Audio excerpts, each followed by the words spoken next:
Pour le groupe démocrate, je donne la parole à Monsieur Frédéric Petit. Monsieur le député, vous pouvez y aller.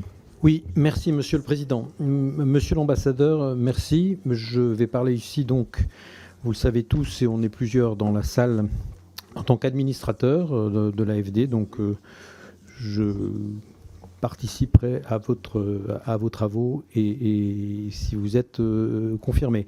Je voudrais faire d'abord deux remarques et saluer une évolution que vous vous êtes engagé à prolonger, mais qui a démarré. C'est d'abord, je trouve que le conseil d'administration est un des meilleurs auxquels j'ai pu participer, depuis la loi de 2021, qui a redéfini un certain nombre d'équilibres.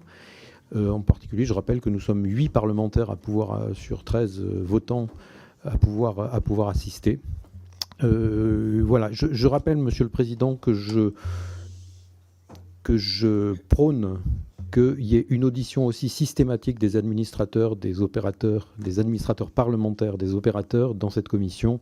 Systématiquement, ça fait plusieurs années que je conseille que nous fassions cet exercice qui me serait bien. Je salue aussi, depuis un discours fameux que j'invite encore une fois mes collègues à relire, qui est celui aux ambassadeurs de 2019, je crois que la position centrale de l'ambassadeur sur le terrain en tant qu'agrégateur de la stratégie française et maintenant devient de plus en plus une réalité. J'ai deux questions, deux sujets où je voudrais que vous m'éclairez. D'abord, vous avez beaucoup insisté sur le COM. Depuis 8 ans dans cette commission, en tant que rapporteur de la diplomatie d'influence, c'est un nom que je n'aime pas trop, mais voilà, j'invite à ce que les COM de nos opérateurs étrangers soient synchronisés.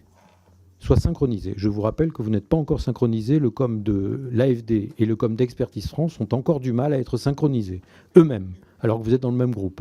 Mais je souhaiterais également qu'on le fasse avec Business France, avec l'AEFE, avec l'Institut français. C'est vrai que c'est assez désagréable.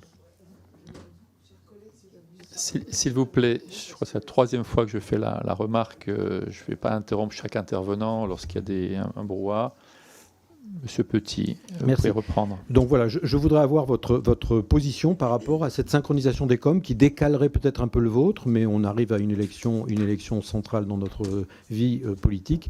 Donc est-ce qu'il n'y a pas quelque chose à faire pour qu'à partir du plus gros opérateur, vous êtes un des plus gros opérateurs, mais pour qu'enfin on synchronise les COM qui concernent l'action extérieure de la France. Et puis, une question également sur... Je n'ai pas entendu Union européenne dans votre présentation. Il y a un énorme travail qui a été fait depuis quelques années sur Expertise France, sur la réforme d'Expertise France et le lead qu'Expertise France prend dans les opérateurs Europe. Il y a un travail important avec le BGK polonais et le KfW. Je voudrais vous entendre sur votre stratégie. Allez-vous continuer cette réforme de la finance européenne et mondiale? Merci. Merci, Monsieur Petit. Monsieur le courtier. C'est une des grandes réussites, parmi d'autres, de ce qu'a fait Rémi Rioux et ses équipes. Je crois qu'aujourd'hui, 40% des projets de l'AFD sont en cofinancement et il y a une part de crédit de l'Union européenne déléguée de manière croissante. Ça répond au fait que dans beaucoup de géographies, pardonnez-moi de revenir encore au Maroc, les équipes de l'AFD ont une très bonne compréhension des enjeux, compréhension des acteurs locaux, une grande expertise, et que l'Union européenne, à juste titre, s'appuie sur elle. J'ai cité un projet, par exemple, qui va être approuvé dans les prochains jours, enfin rendu public, sur la gestion de l'eau, qui est un sujet éminent pour le Maroc, gestion des bassins hydriques, gestion des transferts d'eau, qui associe un financement de l'AFD, un financement de la coopération allemande, italienne et un financement de l'UE délégué. Donc c'est évidemment essentiel de pouvoir continuer. Il y a une programmation européenne très ambitieuse qui est en train d'être finalisée. Je pense que là, tout ce qu'a fait Rémi Rioux doit être poursuivi et amplifié si on le peut, ce qui est assez nécessaire dans le contexte budgétaire français de l'AFD. En ce qui concerne les COM, pour moi, l'objectif, c'est de pouvoir revenir vers vous avec, en quelque sorte, les grands axes d'un projet pour essayer de démontrer que là où on va, le démontrer à vous, le démontrer aux agents, le démontrer à tous les partenaires. Ça sera forcément quelque chose de moins sophistiqué que des COM où on trouve un peu tout et n'importe quoi, avec 50 objectifs, 200 indicateurs. essayer de faire quelque chose de clair et de simple. Si on peut le synchroniser, notamment avec celui d'Expertise France, tant mieux.